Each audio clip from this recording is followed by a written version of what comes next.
Сайн байцгаана уу хүүхдүүдээ. Та бүхэнд өдрийн мэнд хүргэе. Монгол нэг хичээл эхлэж байна. Бүгдээрээ хичээл хэрэглэгдэхүүнүүдэд бэлтгээрэй. Хичээл хэрэглэгдэхүүнүүдэд бэлтгээд дэлгэцэндээ ойртон суугаарай.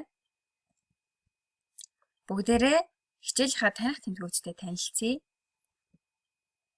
Ажиглаарай. Сонсоорой. Ярилцаарай.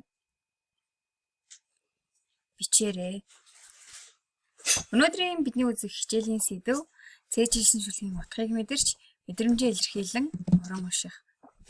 Бид өнөөдрийн хичээлээс юуг мэдэж авах вэ? Цээжилсэн шүлгийнхээ утгыг мэдэрч мэдрэмжээ илэрхийлэн уран уншина.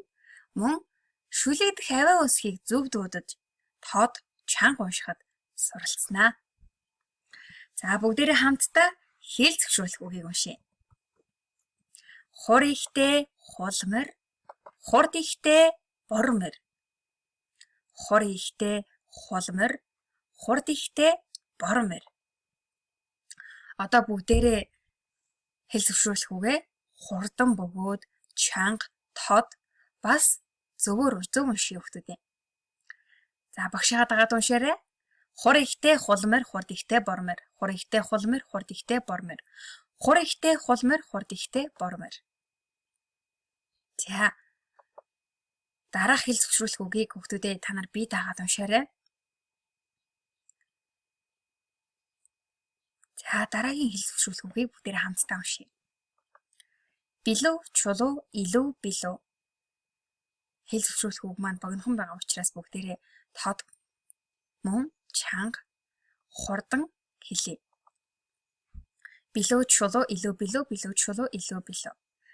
За бүгдээрээ та нар хэл зөвшөөрлөх үгийг гэртээ бие даагаад гэр бүлийнхэнтэйгээ хамтран хэл зөвшөөрлөх үгээ уралдаж хэлээрэй хүүхдүүдээ. За бүгдээрээ хамтдаа.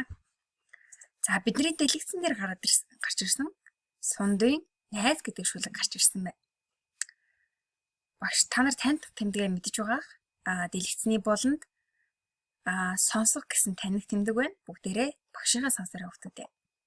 За багш нь найз гэдэг шүлгийг та бүхэнд уншиж өгье.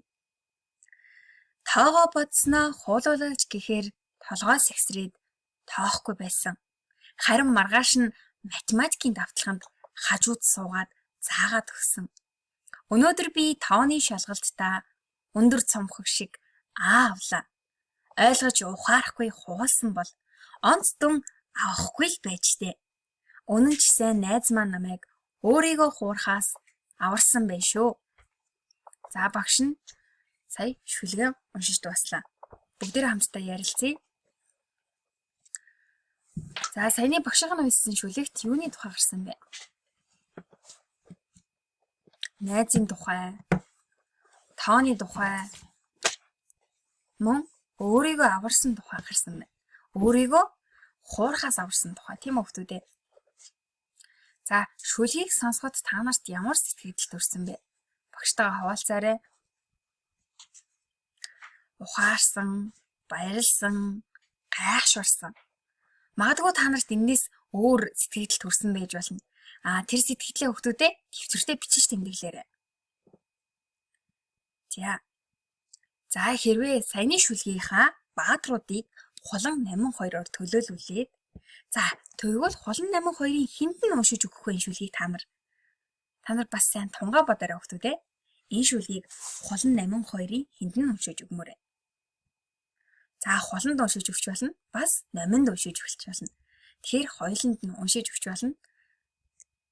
За хэний зөв бэ? Яагаад зөв гэж дэмжиж байгаагаа тайлбарлаарай. За та нар хуланд уншиж өгсөн бол хуланд уншиж өглөө. Тэгвэл хулан 82-ын хэнийхэн зөв гэж бодож байна вэ? Яагаад энэ хулан 82-ын яагаад хулангийн зөв эсвэл яагаад номингийн зөв бэ хүүхдүүдээ? Та нар сайн тунгаан бодож дэвтэртээ хариултаа бичиж тэмдэглээрэй хүүхдүүдээ. За бүгдээрээ дараагийнхаа слайд руу оръё. За тэгвэл бүгдээрээ өнөөдөр шүлгийг уран тод уншихад анхаарах зүйл гэж байд юм. Тэгэхээр эдгээр зүйлсийг бүгдээрээ хамтдаа суралцъя. За шүлгийг уран тод уншихад анхаарах зүйлсийн нэг бол хэмнэл. За хэмнэл. Химнэл болохоор үг ярианд үе, үг, айзам, хэлц зэргийг удаан, түргэн, чанга, сул, урт, богино хэлж дэгш ба өгсөх уруудах үгтэй зөв хослуулахыг химнэл гэж нэ.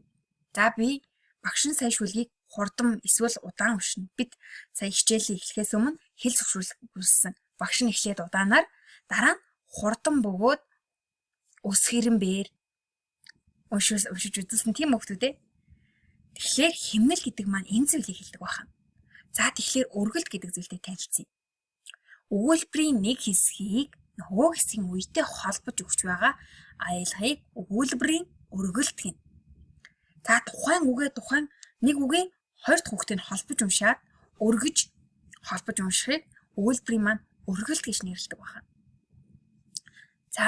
Шүлгийг бас уран тоод уншихад дууны өнгө нэлээдгүй чухал үүрэг харилцаатай байд юм байна. Дууны өнгөнд яриа ба уншилгыг яруу сайхан болгох хэрэглүүр болдог гэж байна. Тэгэхээр шүлэг уншихад дууны өнгө маш чухал байх нэ.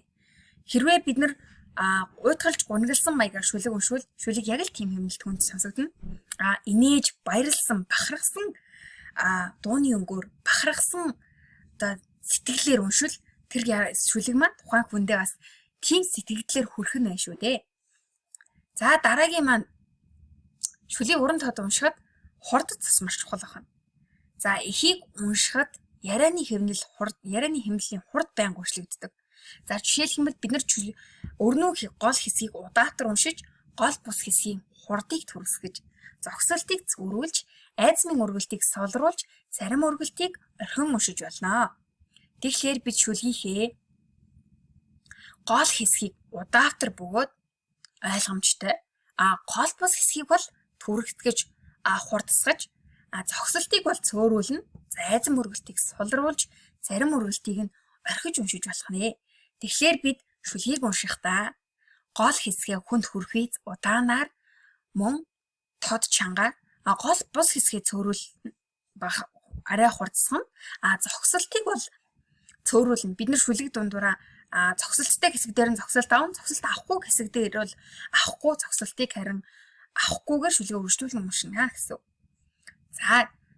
Ярианы хөг ая. Бид нарт шүлэг уншихад ярианы хөг ая нэлээд чухал үүрэг харилцаатай байх нэ.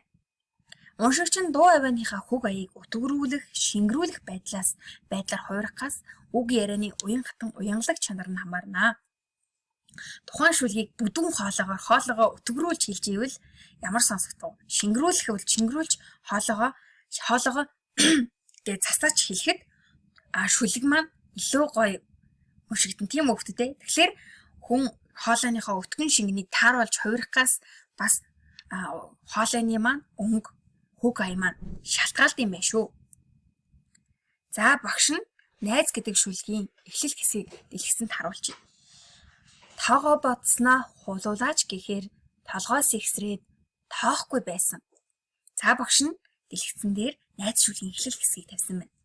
Энэ хэсгийг бүгдээр өргөлт, зогсолт, дууны хөг ая, ярианыхаа хөг аяыг бүгдээр тааруулж уншиж үзье. Тоогоо бодсноо хуулуулаач гэхээр толгоос ихсрээд тоохгүй байсан. Хүүхдүүдээ хаана өргөлт авсан бэ багш нь сая? Та нар сайн анзаараарай. Тоогоо бодсноо хуулуулаач гэхээр толгоос ихсрээд тоохгүй байсан. Хуулуулаач гэхээр гэдэг үг нь багш нь сая өргөлт аваад тоохгүй байсан гэдэг дээр зогсолт хийлээ. Дараагийн хэсэг шүлгийн маань гол хэсэг. Харин маргааш нь математикийн давталганд хажууд суугаад цаагаад өгсөн. Өнөөдөр би тооны шалгалтаа өндөр цамхаг шиг авлаа. Багш нь шүлгийнхээ гол хэсгийг уншлаа. Гол хэсгийн аль мөр дээр ямар өргөлт, ямар зогсолт хийв? Та нар сайн анхаараарай хүүхдүүдээ. Харин маргааш нь математикийн давталганд хажууд суугаад заагаад өгсөн. Өнөөдөр би тооны шалгалтаа өндөр цамхаг шиг авлаа.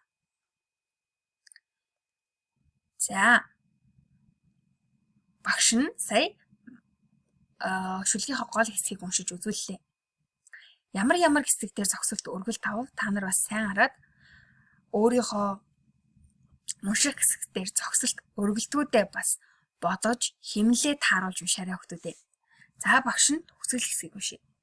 Үнэн ч сайн найз маань намайг өөрийгөө хуурхаас аварсан байна шүү. За төгсгөл хэсэг дээр маань сурагч маань ухаарч байна. Мэдээж шүлгийн маань гол хэсэг найз нь тоогоо хуулуулаагүй гэвч тоогоод маргаашихаад шал давталган дээр найз нь тоогоо яаж бодохыг нь зааж өгөөд шалгалтандаа сурагч маань онц аваад өөрийгөө хуурхаас аварч чадсан байна. Тийм үү хүүхдүүдээ. Тэгэхээр бид нарт ч гэсэн бас энэхүү шүлэг маань сургамж болж байна. Шалгалтандаа хуулахаас илүүтэй өөрийгөө бэлдэж найзуудаасаа асууж, багшаасаа, найзууд, ойр дотны хүмүүсээсээ асууж шалгалтандаа бас өөртөө үнэнчээр бэлддэг байх нь чухал байна шүү хүүхдүүдээ. За тэгэхээр багш нь найз гэдэг шүлгийг өргөлттэй хэмнэлттэйгээр өргөлт, зогсол, дууныхаа хөг аяыг, хурдцыг тааруулаад танарт бас дахин уншиж өгье. Найз тоогоо бодсноо хуулуулаач гэхээр толгойс ихсрээд тоохгүй байсан.